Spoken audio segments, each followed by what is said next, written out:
आप सबको मालूम है कि आज बुद्ध पूर्णिमा है। आज पूरा देश, पूरी दुनिया तथागत बुद्ध की जयंती मना रही है और तथागत बुद्ध सत्य और अहिंसा के सिद्धांत को मानते थे। और यहाँ पर मंच पर राष्ट्रपिता बापू की तस्वीर लगी है। बापू भी सत्य और अहिंसा के रास्ते पे चलकर इस देश को आज़ादी दिलाई। तो इस मंच से हम सत्य और अहिंसा के सिद्धांत को, उस रास्ते पर चलने के संकल्प को दोहराते हैं। और आप सब लोग, उत्तर पूर्वी दिल्ली की जनता ने जिस तरीके से प्यार दिया है, माँओं ने अपने आंचल से पसीना पोंछा, बुजुर्गों ने सर ठोक कर आशीर्वाद दिया, नौजवान साथियों ने हाथ मिलाकर कहा कि भैया इस बार हम लोग दिल्ली बदलेंगे। तो मैं आप तमाम लोग जो बदलाव का संकल्प लिए हैं, आपका हार्दिक अभिनंदन करता हूं, आपका इस्तकबाल करता हूं और आप सबको दिल की गहराइयों से आभार व्यक्त करता हूं, आपको धन्यवाद कहता हूं।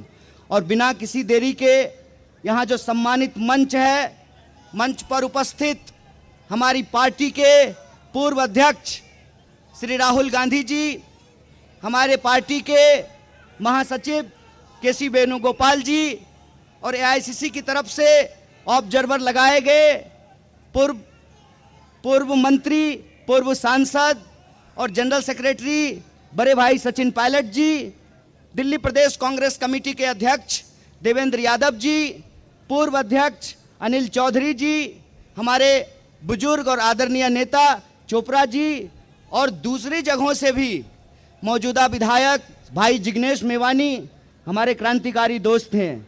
ये बहुत अच्छा संयोग है कि आज बुद्ध पूर्णिमा है, हम दोनों भाई चलेंगे बुद्ध विहार में भगवान बुद्ध की जयंती मनाने के लिए। मंच पर उपस्थित केरल से हमारे सांसद आईबी हेडन जी और आम आदमी पार्टी के हमारे एमएलए राजेंद्र पाल गौतम जी, आम आदमी पार्टी के हमारे दोनों पार्षद, पूर्व विधायक और तमाम जो लोग यहाँ मौजूद हैं, हमारे कई पूर्व विधायक, पूर्व मंत्री मंच पर उपस्थित हैं। मैं आप सबको, सम्मानित मंच को इकट्ठे प्रणाम करता हूँ, आप सबको नमस्कार करता हूँ। मैं आप सबका नाम बारी बारी से नहीं ले रहा हूँ, लेकिन 10 दिन के चुनाव में ना सिर्फ मुझे आपका नाम याद हो गया है, आपका काम भी याद हो गया है, आपका जज्बा भी याद हो गया है। आप सबको मैं नमस्कार करता हूँ, आपको आभार व्यक्त करता हूँ। और बिना किसी देरी के मैं आपसे सिर्फ 3 बात कहना चाहता हूँ। पहली बात कि इसमें कोई शक संदेह नहीं है कि इस देश को बचाने के लिए, संविधान की रक्षा करने के लिए, हमारे देश की जो लोकतांत्रिक परंपरा है उसको बचाने के लिए कांग्रेस पार्टी ने और तमाम पार्टियों ने मिलकर के इंडिया अलायंस बनाया है। दिल्ली में कांग्रेस पार्टी की ओर से, आम आदमी पार्टी की ओर से और इंडिया अलायंस की ओर से मैं उत्तर पूर्वी दिल्ली का प्रत्याशी हूं। इस संबंध में मैं आप सबसे एक बात कहना चाहता हूं। देखिए, हम लोग जब अलग अलग राजनीतिक पार्टी के होते हैं तो हमारे बीच में कई बार कई चीज़ों को लेकर सहमति और असहमति होती है, लेकिन इंडिया अलायंस की एक एक पार्टी इस बात पर सहमत है कि अगर लोकतंत्र बचेगा, संविधान बचेगा, तभी चुनाव बचेगा। इसीलिए ये चुनाव हम साथ में लड़ रहे हैं, इस देश में चुनाव को बचाने के लिए। ये चुनाव हम साथ में लड़ रहे हैं इस देश के संविधान की रक्षा करने के लिए। ये चुनाव हम साथ में लड़ रहे हैं इस देश में तानाशाही के खिलाफ और इस देश के लोगों के जो बुनियादी सवाल हैं। उत्तर पूर्वी दिल्ली के लोग हैं आप लोग, आप बताइए, 10 साल से माननीय सांसद हैं यहाँ पर भाजपा के, माननीय सांसद का 10 दिन का जो है चुनाव कैंपेन आप उठा करके देख लीजिए। वो मुझे गाली देते हैं, हमारी पार्टी को गाली देते हैं, हमारे अलायंस पार्टनर आम आदमी पार्टी को गाली देते हैं, उनके नेता केजरीवाल को गाली देते हैं, लेकिन 10 साल में वो कोई 10 काम बताने को तैयार नहीं है जो न उत्तर पूर्वी दिल्ली की जनता के लिए किया हो। इसीलिए आप सबसे मैं आग्रह करने के लिए आया हूं कि ये लड़ाई काम करने वाले और बदनाम करने वाले के बीच में है। हमने इस क्षेत्र में काम किया है और हम इस क्षेत्र में काम करेंगे। उन्होंने इस क्षेत्र को बदनाम किया है और इस क्षेत्र को वो बदनाम करेंगे। इसका एक उदाहरण मैं आपको देना चाहता हूं। अभी तो मैं कुछ बना भी नहीं हूं। अभी तो मुझे कांग्रेस पार्टी और इंडिया अलायंस ने सिर्फ कैंडिडेट बनाया है उत्तर पूर्वी दिल्ली का। लेकिन आप असर देखिए, आपकी मोहब्बत का, आपके आशीर्वाद का, आपके हौसले का और आपके समर्थन का, कि 10 दिन के मेरे चुनावी कैंपेन का नतीजा यह है कि आदरणीय प्रधानमंत्री जी 2 बार के प्रधानमंत्री हैं, 10 साल से दिल्ली रहते हैं और यमुना पार करने में उनको 10 साल लगा है। मैं आप सबसे कहना चाहता हूं कि आप इंडिया अलायंस को सपोर्ट कीजिए। अभी तो हम प्रधानमंत्री को यमुना पार लेकर के आए हैं, पूरी की पूरी सरकार को यमुना पार लेकर के आएंगे, ये हमारा आपसे वादा है।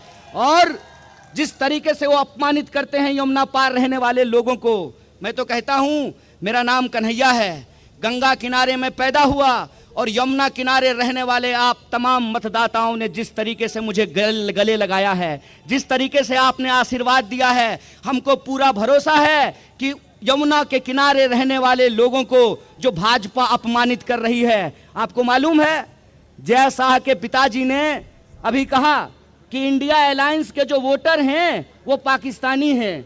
तो मैं पूछना चाहता हूं कि दिल्ली में 15 साल कांग्रेस पार्टी की सरकार रही, 10 साल आम आदमी पार्टी की सरकार है, और यह सरकार हमने ईवीएम की चोरी करके नहीं, आपके समर्थन से बनाई है कि नहीं बनाई है? आपके समर्थन से बनाया था ना। 2009 में जेपी अग्रवाल जी यहां से सांसद थे, 100 में से 65% वोट लोगों ने उनको दिया है। वो क्या कहना चाहते हैं कि इस क्षेत्र में रहने वाले जो बहुसंख्यक लोग हैं, जो सभी धर्म सभी जाति के हैं, ये उनको अपमानित कर रहे हैं। इसीलिए मैं आपको कहना चाहता हूं, इस बार का चुनाव अपने अपमान का बदला लेने का चुनाव है। और आपको अपमानित किया गया है। 7 सांसद होते हैं दिल्ली में, 6 पर बीजेपी ने कैंडिडेट बदल दिया, लेकिन 7वें पे कैंडिडेट क्यों नहीं बदला? क्योंकि उनको लगता है ये यमुना पार है, यमुना पार में चलता है। तो मैं यमुना पार के लोगों को कहना चाहता हूं कि उनके दिमाग में आपके खिलाफ नफरत है, उनके दिमाग में आपके खिलाफ अपमान है, उनके दिमाग में यह है कि ये तो यमुना पार है, यहां कुछ भी चलता है। तो मैं कहता हूं कि 10 साल में जिन लोगों ने काम नहीं किया है, आप उनको यहां से चलता कीजिए, उनको टाटा बाय बाय कीजिए। ये वो वक्त आ गया है। और हम आपसे वोट मांग रहे हैं बीजेपी को गालियां देकर नहीं, क्योंकि हमारी समझदारी यह है कि भाजपा मुझे गाली देती है, इससे आपका नाली बनने वाला नहीं है। बोलिए, मुझे गाली देने से नाली बनेगा? जाम की समस्या समाप्त होगी, अस्पताल बनेगा, स्कूल बनेगी, सड़कें बनेगी, रोजगार मिलेगा, महंगाई कम होगी। गाली देने से काम नहीं होता है। काम करने के लिए सोच होना चाहिए, विजन होना चाहिए। और आप तमाम लोगों के समर्थन से हमने उत्तर पूर्वी दिल्ली के लिए न्याय पत्र तैयार किया है। आपको न्याय पत्र मिला है ना? आपके क्षेत्र की समस्याएं उसमें हैं। आप अगर समर्थन करेंगे तो इंडिया अलायंस के तमाम लोग यहां मौजूद हैं, कांग्रेस पार्टी यहां मौजूद है। कांग्रेस पार्टी ने वादा किया है कि हम महिलाओं के लिए न्याय करेंगे, युवाओं के लिए न्याय करेंगे, किसानों के लिए न्याय करेंगे, श्रमिकों के लिए न्याय करेंगे और भागीदारी का न्याय लेकर के आएंगे। इसीलिए हम तमाम अपनी माताओं बहनों से कहते हैं, माताएं बहनें, कांग्रेस पार्टी महालक्ष्मी योजना लेकर के आ रही है। गरीब महिलाओं को, उनके परिवार के एक सदस्य को महिला के खाते में 8,500 रुपया हम लेकर के आएंगे। इसीलिए आप सबसे कहते हैं कि जिस तरीके से आपने प्यार किया है, जिस तरीके से आपने गला लगाया है, जिस तरीके से बीजेपी के झूठ को आपने पर्दाफाश किया है, जिस तरीके से सांसद को पकड़ पकड़ करके बोला है कि कन्हैया को गाली देना बंद करो, ये बताओ कि हमारा नाली क्यों नहीं बन रहा है, हमारी सड़क क्यों नहीं बन रही है।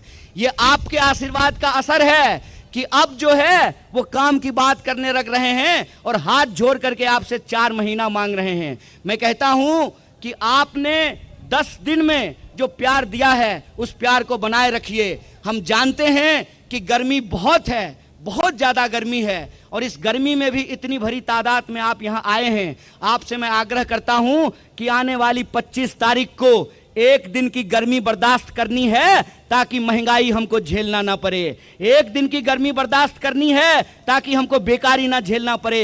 1 दिन की गर्मी बर्दाश्त करनी है ताकि इस क्षेत्र में जो प्रगति रुकी हुई है उसको हमको बर्दाश्त नहीं करना पड़े। बोलिए, करेंगे कि नहीं करेंगे? 25 तारीख को घरों से निकलेंगे और इस बार बदलाव के लिए मतदान करेंगे तो न्याय के लिए लड़ेगी दिल्ली और हमको पूरा भरोसा है जीतेगी दिल्ली। इन्हीं शब्दों के साथ आप तमाम लोगों का शुक्रिया अदा करते हुए, धन्यवाद कहते हुए अपनी बात को खत्म करता हूं। और हमारे साथ आवाज लगाइए, आवाज दो, आवाज दो, लड़ेंगे। जय हिंद, जय हिंद, जय भीम, जय भारत दोस्तों।